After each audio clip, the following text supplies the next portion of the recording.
Hello everyone, welcome back to the channel. We'll be exploring various worldly issues, and in today's video we're going to be diving into the affordable housing crisis that's crippling the United States. Specifically, we're going to be looking into the small town of Largo, which is known as a great retirement destination for seniors, why it's now leaving its citizens struggling to stay afloat and to remain to be affordable. Stay tuned to hear the full picture. On paper, Largo looks like an affordable place to retire with a lower median income, lower rents compared to various places across the U.S., and for a great place to start a family. However, this is further from the truth.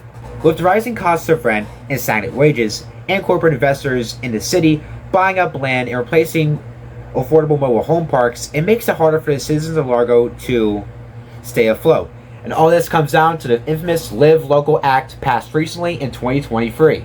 To the lawmakers in Tallahassee, this law had the intention of bringing more affordable housing to Florida, granted the developer that decide at least 40% of units for affordable housing for the working folks, with up to 120% of the area median income, with the rest being at a market rate value, which seems like a good policy on paper, but it pushes affordable housing out of reach for those in Largo. For developers, they can easily manipulate the system because they can push for the highest available rent prices for those affordable units. This is simply because the law targets the county's area median income over the city's local area median income, which for Pinellas County is around $104,000, but for Largo's local median area income, it's actually closer to $64,000, with half the residents earning less than that amount.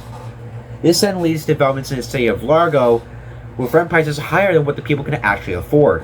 For example, taking the Allure complex, which was recently built in Largo, was starting around $1,850 for a one-bedroom apartment and an AMI of around 120% and under. The residents of Largo making $64,000 and under can barely afford apartment units that built like that, and paying over 30% of their annual salary on their rent each month, which is defined as cost burn according to HUD. This is especially true if they have a family, raising their total monthly cost for rents even higher, as they need more space, another bedroom. Additionally, the laws also targeted mobile home parks in Largo, which offer the greatest source of affordable housing in the city. Taking the former Louis Palms mobile home park, residents usually paid around $400 for a lot rent to stay there, which is low compared to what the cost of an apartment usually is within the city and with other places in Florida.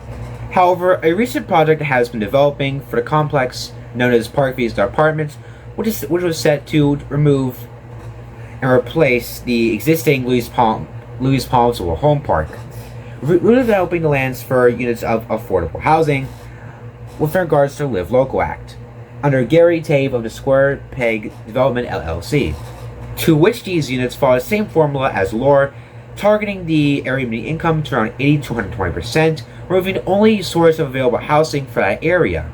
In addition, this causes displacement for the residents who are living at the former mobile home park, with some areas not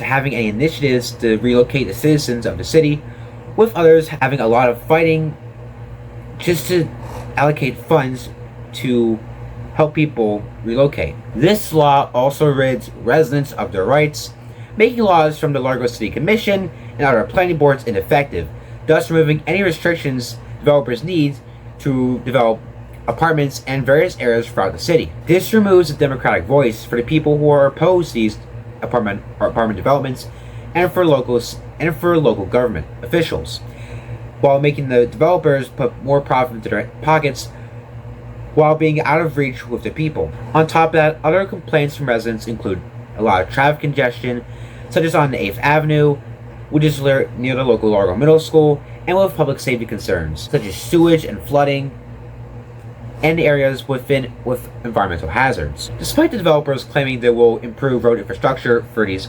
complexes, it's uncertain if they'll take the citizens' concerns into account for these projects. One solution I recommend could be making governmental subsidized housing easier to be developed in the area, or making a state law for median income reflecting the economic needs of a specific zone or zip code, with more restrictions on the housing they're still able to develop there. While it's unclear if the act will show any positive results for Largo, City of Largo and Florida and many other cities continue to make an effort to try to push for affordable housing and try to search for more methods and solutions to achieve this. Then we might even solve the affordable housing crisis in a city or in a state or even the entire nation. But it requires a lot of work and effort and dedication to address this issue, while also making sure it reflects the needs of the citizens of those specific areas and cities. Hope you guys enjoyed the video, and make sure you subscribe for more.